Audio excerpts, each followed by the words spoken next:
फाराडे के इलेक्ट्रोलिसिस के नियमों का सिद्धांत एक बेहद दिलचस्प विषय है।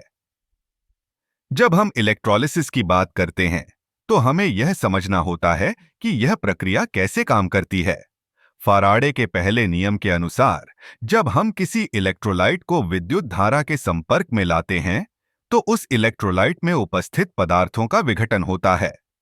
यह विघटन उस धारा की मात्रा पर निर्भर करता है जो हम उसे प्रदान करते हैं।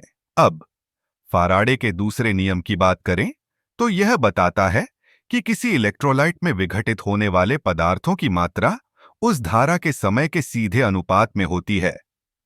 इसे हम इस तरह समझ सकते हैं कि अगर हम एक निश्चित समय तक अधिक धारा प्रवाहित करते हैं, तो अधिक मात्रा में पदार्थ का विघटन होगा। इस प्रक्रिया में हम देखते हैं कि इलेक्ट्रोड पर रासायनिक प्रतिक्रियाएं होती हैं।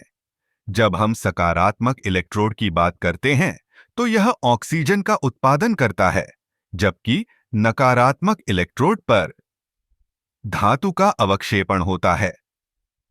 यह प्रक्रिया न केवल रासायनिक दृष्टिकोण से महत्वपूर्ण है, बल्कि यह कई औद्योगिक अनुप्रयोगों में भी उपयोगी है, जैसे कि धातु की सफाई और इलेक्ट्रोप्लेटिंग। फाराडे के नियमों का एक और महत्वपूर्ण पहलू यह है कि यह हमें यह समझने में मदद करता है कि विभिन्न इलेक्ट्रोलाइट्स के लिए धारा और समय का क्या प्रभाव होता है। उदाहरण के लिए, यदि हम सोडियम क्लोराइड का उपयोग करते हैं, तो हमें क्लोरीन गैस और सोडियम का उत्पादन होता है। वहीं अगर हम कॉपर सल्फेट का उपयोग करते हैं, तो हमें कॉपर का अवक्षेपण देखने को मिलता है।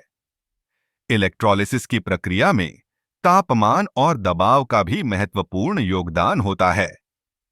उच्च तापमान पर प्रतिक्रिया की गति बढ़ जाती है, जिससे अधिक प्रभावी विघटन होता है। इसी तरह दबाव भी रासायनिक संतुलन को प्रभावित कर सकता है।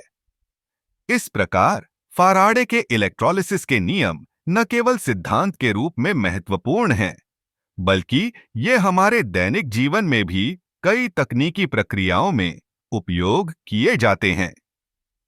चाहे वह बैटरी का निर्माण हो या फिर धातुओं की पुनर्नवीनीकरण प्रक्रिया, ये नियम हर जगह लागू होते हैं।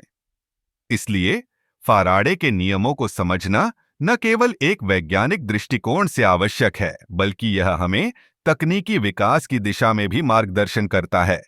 यह एक ऐसा विषय है जो विज्ञान और प्रौद्योगिकी के बीच की कड़ी को मजबूत करता है।